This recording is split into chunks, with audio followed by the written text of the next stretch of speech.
PD Katedral, semangat! PD Katedral, Jesus is number one. Yes, yes, yes. Shalom, perkenalkan nama saya Ronald. Hari ini saya akan membawakan tema yang berjudul Fixing a Broken Heart.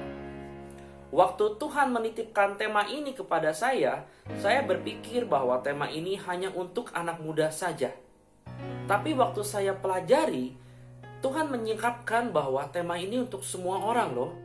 Baik untuk anak muda, orang dewasa, maupun orang tua.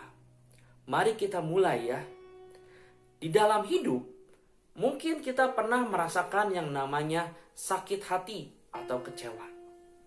Mungkin kita diputusin oleh pacar, mungkin kita kecewa kepada pasangan kita, atau mungkin kita ditipu oleh karyawan atau rekan kerja. Bagaimana rasanya saat kita sakit hati? Sedih bukan? Sedih itu kadang-kadang gak sebentar lagi. Bisa sampai lama. Nah, daripada sedihnya berkelamaan, mari kita belajar bagaimana cara mengatasinya. Mau? Oke. Saya akan mulai dengan sebuah fakta. Faktanya adalah sebagai berikut. Bahwa kecewa kepada seseorang itu pasti terfakta. Faktanya adalah kecewa kepada seseorang itu pasti terjadi dan tidak dapat dihindarkan. Mengapa demikian? Karena seseorang itu manusia. Dan yang namanya manusia itu tidak luput dari kesalahan.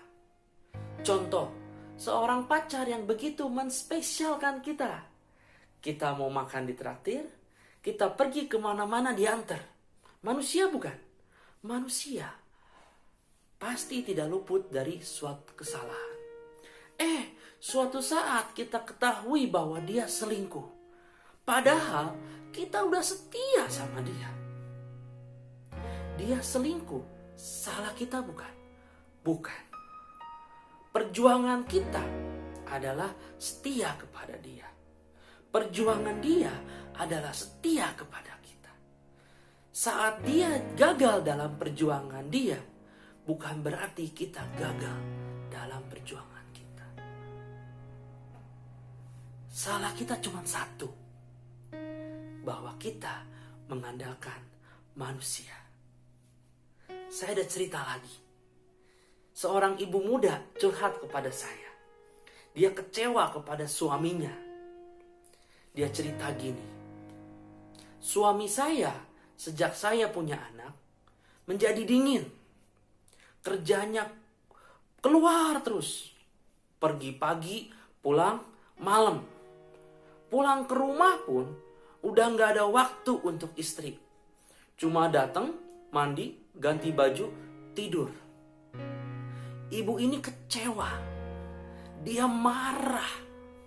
Lalu ada pikiran-pikiran negatif dalam kepala dia. Jangan-jangan suami saya sudah tidak cinta lagi kepada saya.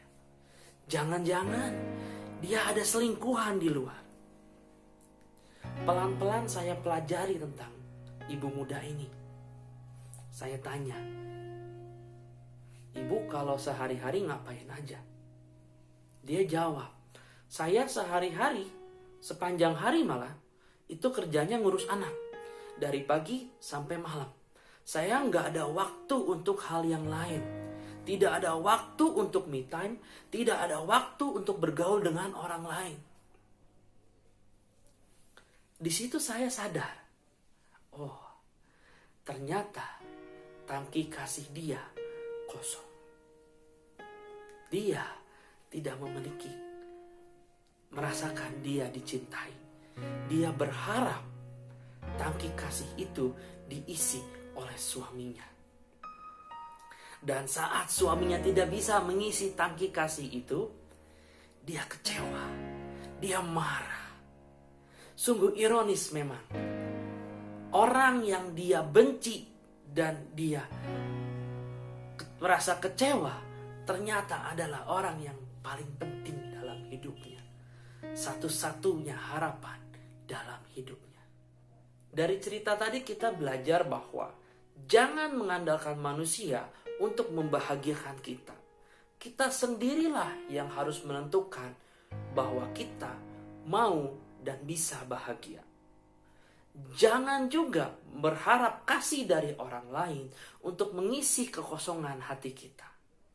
Isilah kekosongan hati kita dengan kasih yang berasal dari surga.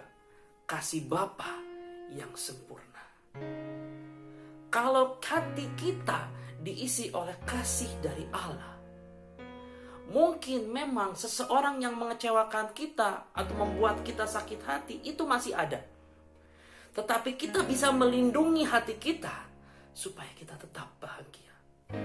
Mungkin memang kondisi ekonomi yang sulit dan membuat kita terjepit itu masih ada. Tetapi di tengah keterjepitan itu, kita masih merasakan bahwa kita punya harapan. Kita punya pegangan. Allah kita yang begitu besar akan melindungi kita. Bagaimana caranya supaya hati kita dilingkupi oleh kasih Allah?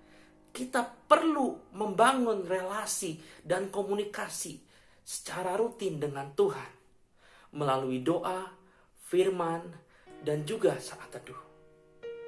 Mulailah dan akhiri hari dengan doa dan firman Tuhan.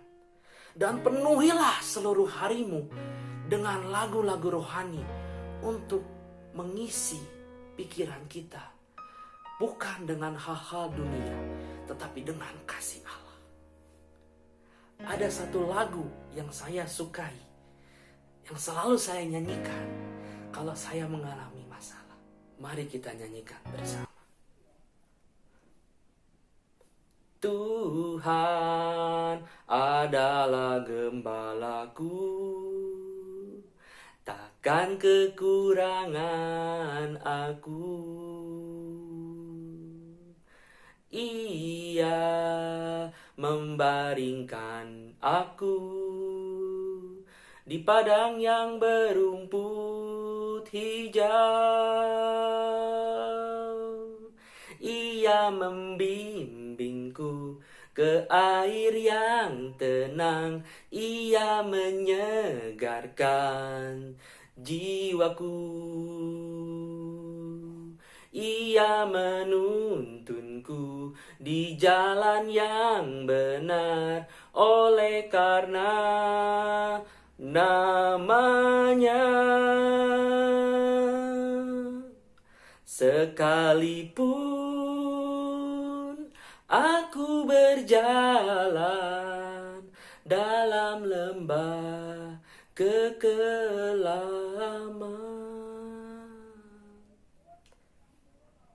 Tuhan